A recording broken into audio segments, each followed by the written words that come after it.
To the U.S. now, a group of Orthodox Jews have taken to the streets of New York to protest what they say is the brutalization of their supporters in Israel. They accuse the Israeli government of attacking anti-Zionists. RT's Marina Portnoy was at the protest.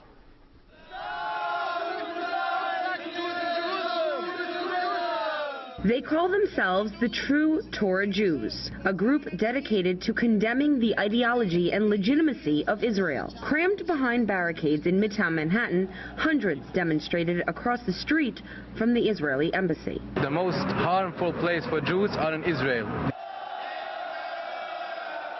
The uniform group accuses officials in Israel and Jerusalem of oppressing Torah Jews and recently unleashing brutal attacks on the anti-Zionists living there. Religious Jews are suffering from brutalizing from the police department a long time. That never happened before so far because they are fighting for the religious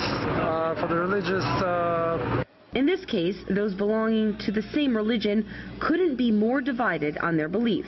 Israeli supporters, clearly outnumbered by demonstrators, accuse the all-male group of waging a propaganda war. Whatever their banners say is just a front. It's a facade.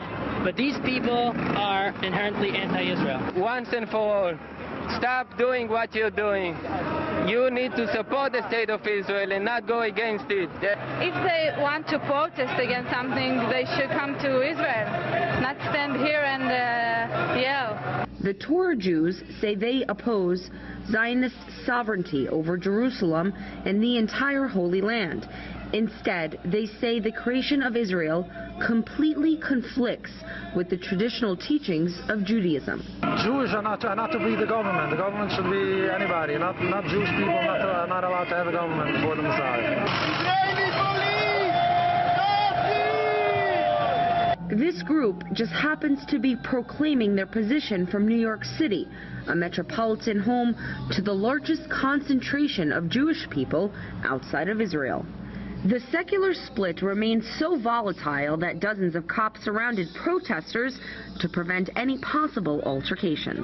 This is just the first of many demonstrations expected to hit the streets here in New York City. In the weeks ahead, the United Nations General Assembly debate kicks off, and this group says they will be out on the street again, protesting against the leaders of Israel as they join the international body to discuss the world's problems. Marina Portnoy, RT, New York.